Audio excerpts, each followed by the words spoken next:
श्री राधा कृष्णाभ्याम नमः। भगवान श्री कृष्ण की कथाओं का आश्रय लेने वाले भक्तजनों, मैं संध्या रानी महात्मा वेद व्यास जी एवं गुरुजनों की आज्ञा से श्रीमद् भागवत महापुराण के एकादश स्कंद के दूसरे अध्याय को प्रारंभ करती हूँ। अध्याय 2, वसुदेव जी के पास श्री नारद जी का आना और उन्हें राजा जनक तथा 9 योगेश्वरों का संवाद सुनाना।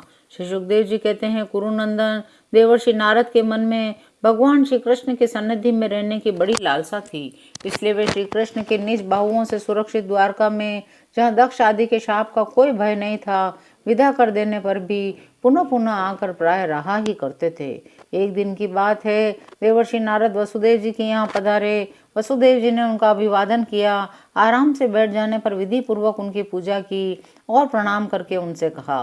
वसुदेव जी ने कहा, संसार में माता पिता का आगमन, पुत्रों के लिए और भगवान की ओर अग्रसर होने वाले साधु संतों का पदार्पण प्रपंच में उलझे हुए दीन दुखियों के लिए बड़ा ही सुखकर और बड़ा ही मंगलमय होता है। परंतु भगवान, आप तो स्वयं भगवानमय भगवत स्वरूप हैं। आपका चलना फिरना तो समस्त प्राणियों के कल्याण के लिए ही होता है। लोग देवताओं का जिस प्रकार भजन करते हैं, देवता भी परछाई के समान ठीक उसी रीति से भजन करने वालों को फल देते हैं, क्योंकि देवता कर्म के मंत्री हैं, अधीन हैं। परंतु सत्पुरुष दीन वत्सल होते हैं, अर्थात जो सांसारिक संपत्ति एवं साधन से भी हीन है, उन्हें अपनाते हैं। पर पहले जन्म में मैंने मुक्ति देने वाले भगवान की आराधना तो की थी, परंतु इसलिए नहीं कि मुझे मुक्ति मिले। मेरी आराधना का उद्देश्य था वे मुझे पुत्र रूप में प्राप्त हों। वसुदेव जी कहने लगे, मैं उस समय भगवान की लीला से मुक्त हो रहा था। अब आप मुझे ऐसा उपदेश कीजिए जिससे मैं इस जन्म मृत्यु रूपी भयावह संसार से, जिसमें दुख भी सुख का विचित्र और मोहक रूप धारण करके सामने आते हैं, अनायास ही पार हो जाऊं। श्री सुखदेव जी कहते हैं, राजा परीक्षित, बुद्धिमान वसुदेव जी ने भगवान के स्वरूप और गुण आदि के श्रवण के अभिप्राय से ही यह प्रश्न किया था। देवर्षि नारद उनका प्रश्न सुनकर भगवान के अचिंत्य अनंत कल्याणमय गुणों के स्मरण में तन्मय हो गए। प्रेम एवं आनंद में भरकर वसुदेव जी से बोले। नारद जी ने कहा, यदुवन शिरोमणे, तुम्हारा यह निश्चय बहुत ही सुंदर है, क्योंकि यह भागवत धर्म के संबंध में है, जो सारे विश्व को जीवन दान देने वाला है, पवित्र करने वाला है। यह भागवत धर्म एक ऐसी वस्तु है जिसे कानों से सुनने, वाणी से उच्चारण करने, चित्त से स्मरण करने, हृदय से स्वीकार करने या कोई इसका पालन करने जा रहा हो तो उसका अनुमोदन करने से ही मनुष्य उसी क्षण पवित्र हो जाता है, चाहे वह भगवान का एवं सारे संसार का द्रोही ही क्यों न हो।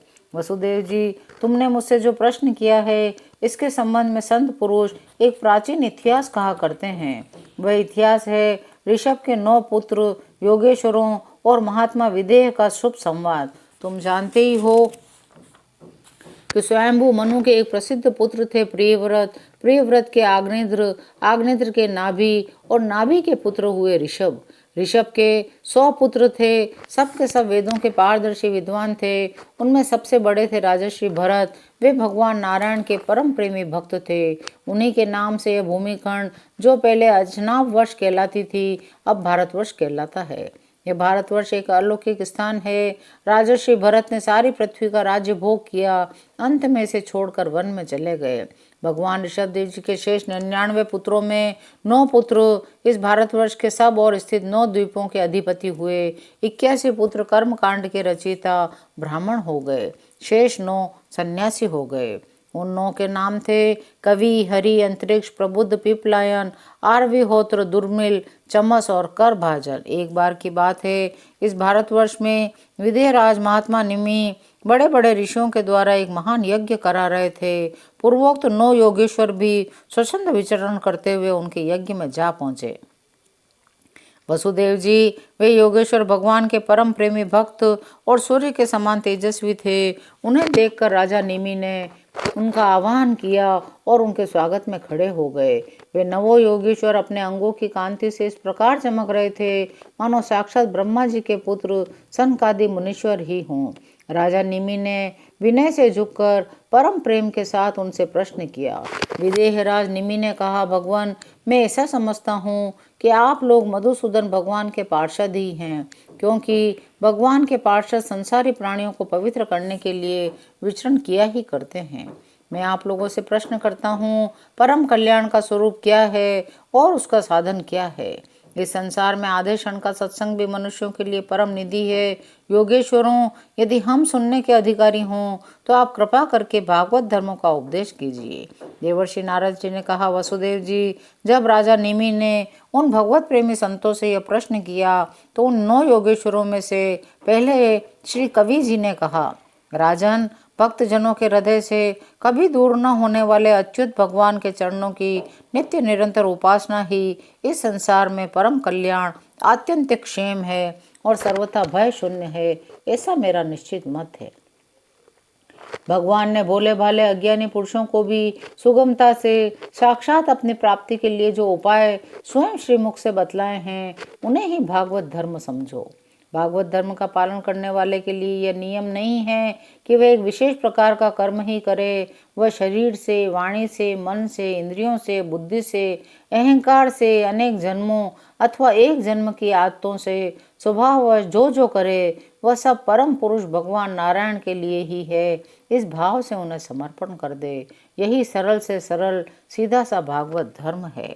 इसलिए विचारवान पुरुष को चाहिए, सांसारिक कर्मों के संबंध में संकल्प विकल्प करने वाले मन को रोक दे, कैद कर ले। बस ऐसा करते ही उसे अभय पद की, परमात्मा की प्राप्ति हो जाएगी। राजन, यह आकाश, वायु, अग्नि, जल, पृथ्वी, ग्रह, नक्षत्र, प्राणी, दिशाएं, वृक्ष, वनस्पति, नदी, समुद्र, सब के सब भगवान के शरीर है। सभी रूपों में स्वयं भगवान प्रकट है। ऐसा समझकर वह जो कोई भी उसके सामने आ जाता है, चाहे वह प्राणी हो या अप्राणी, उसे अनन्य भाव से, भगवत भाव से प्रणाम करता है। राजन, इस प्रकार जो प्रतिक्षण एक एक व्रति के द्वारा भगवान के चरण कमलों का ही भजन करता है, उसे भगवान के प्रति प्रेममयी भक्ति, संसार के प्रति वैराग्य और अपने प्रीतम भगवान के स्वरूप की स्फूर्ति, ये सब अवश्य ही प्राप्त होते हैं। वह भागवत हो जाता है। जब ये सब प्राप्त हो जाते हैं तब वह स्वयं परम शांति का अनुभव करने लगता है। राजा निमि ने पूछा, योगेश्वर, अब आप कृपा करके भगवत भक्त का लक्षण वर्णन कीजिए। 9 योगेश्वरों में से दूसरे श्री हरि जी बोले, राजन, जो कहीं भी न्यूनाधिकता न देखकर सर्वत्र परिपूर्ण भगवत सत्ता को ही देखता है, साथ ही समस्त प्राणी और समस्त पदार्थ आत्मस्वरूप भगवान में ही आधेय रूप से अथवा अध्यस्त रूप से स्थित हैं, अर्थात वास्तव में भगवत स्वरूप ही हैं, इस प्रकार का जिसका अनुभव है, ऐसी जिसकी सिद्ध दृष्टि है, उसे भगवान का परम प्रेमी उत्तम भागवत समझना चाहिए। जो भगवान से प्रेम, उनके भक्तों से मित्रता, दुखी और अज्ञानियों पर कृपा तथा भगवान से द्वेष करने वालों की उपेक्षा करता है, वह मध्यम कोटि का भागवत है। और जो भगवान के अर्चा, विग्रह, मूर्ति आदि की पूजा तो श्रद्धा से करता है, परंतु भगवान के भक्तों या दूसरे लोगों की विशेष सेवा नहीं करता, वह साधारण श्रेणी का भगवत भक्त है। जो पुरुष भगवान की स्मृति में इतना तन्मय रहता है कि इनके बार बार होते जाते रहने पर भी उनसे मोहित नहीं होता, पराभूत नहीं होता, वो उत्तम भागवत है। जिसके मन में विषय भोग की इच्छा, कर्म प्रवृत्ति, उनके बीज वासनाओं का उदय नहीं होता, जो एकमात्र भगवान वासुदेव में ही निवास करता है, वह उत्तम भगवत भक्त है। विवशता से नामोच्चारण करने पर भी संपूर्ण अघ राशि को नष्ट कर देने वाले स्वयं भगवान श्री हरि, जिसके हृदय को क्षण भर के लिए भी नहीं छोड़ते हैं, क्योंकि उसने प्रेम की रस्सी से उनके चरण कमलों को बांध रखा है, वास्तव में ऐसा पुरुष ही भगवान के भक्तों में प्रधान है। दूसरा अध्याय यहीं विराम लेता है। शेष अगले अंकों में। जय श्री कृष्ण।